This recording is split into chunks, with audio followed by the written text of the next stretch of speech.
Hey, welcome. In today's explainer, we're going to unpack a framework that's kind of like an owner's manual for your brain. Seriously, if you've ever felt like there's a constant battle going on inside your own head, then this is definitely for you. So let's start with something I'm pretty sure we can all relate to. That inner chaos. You know that feeling, right? That constant churning roller coaster of thoughts and feelings. It really can feel like a battlefield in there, can it? We all live with it, but have you ever just stopped and asked, why?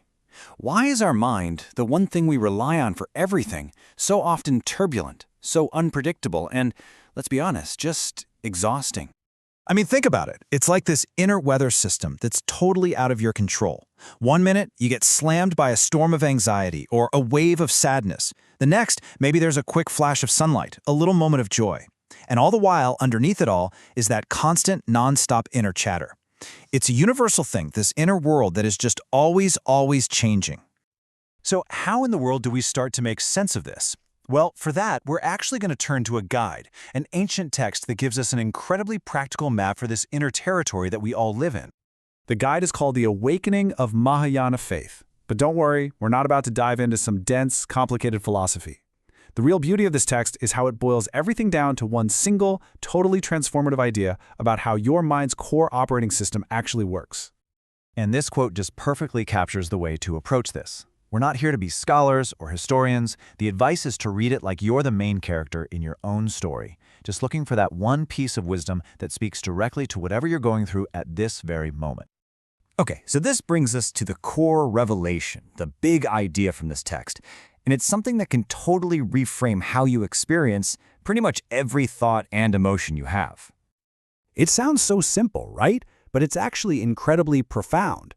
That feeling of being pulled in a million different directions at once, well, it suddenly makes perfect sense when you realize you're not dealing with a single unified thing up there. So the text says that your mind has two basic modes that are both running at the same time, the true mind and what it calls the fluctuating mind. Think of them like two sides of the same coin. Both are part of you, but they have completely different qualities. Let's break this down. So on one side, you've got the fluctuating mind, or Snim. This is the chaotic, constantly changing part. It's where thoughts just pop up and then disappear. It's full of judgments, and it's basically the source of all our anxiety. But then, on the other side, you have the true mind, or Jinyosim.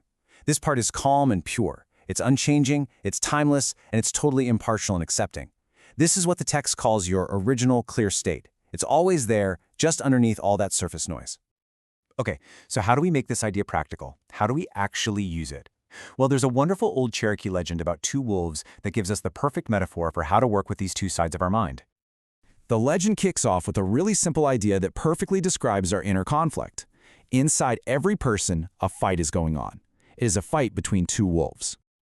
So one wolf is basically the embodiment of that fluctuating mind we just talked about. It's all the anger, the ego, the greed, the envy.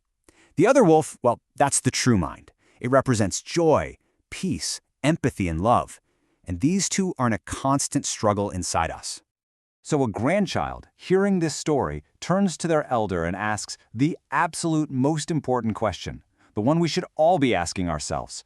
Which one wins this internal battle?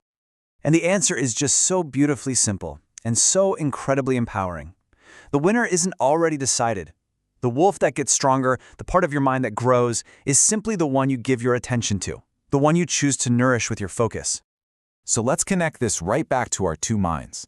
Every single time a thought or a feeling comes up, you are standing at a crossroads.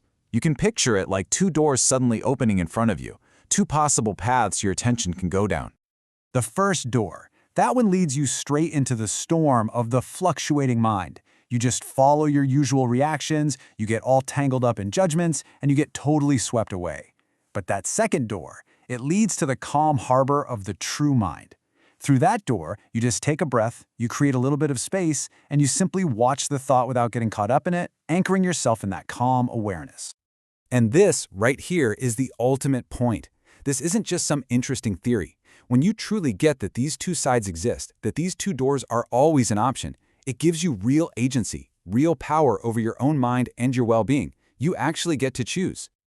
So let's bring all this together now.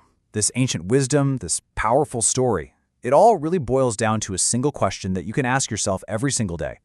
Because the real power isn't just knowing that these two wolves or these two minds exist inside you. The power is in the small, conscious choices you make moment by moment about which one you're going to nourish, which one you're going to strengthen, and which door you're going to choose to walk through.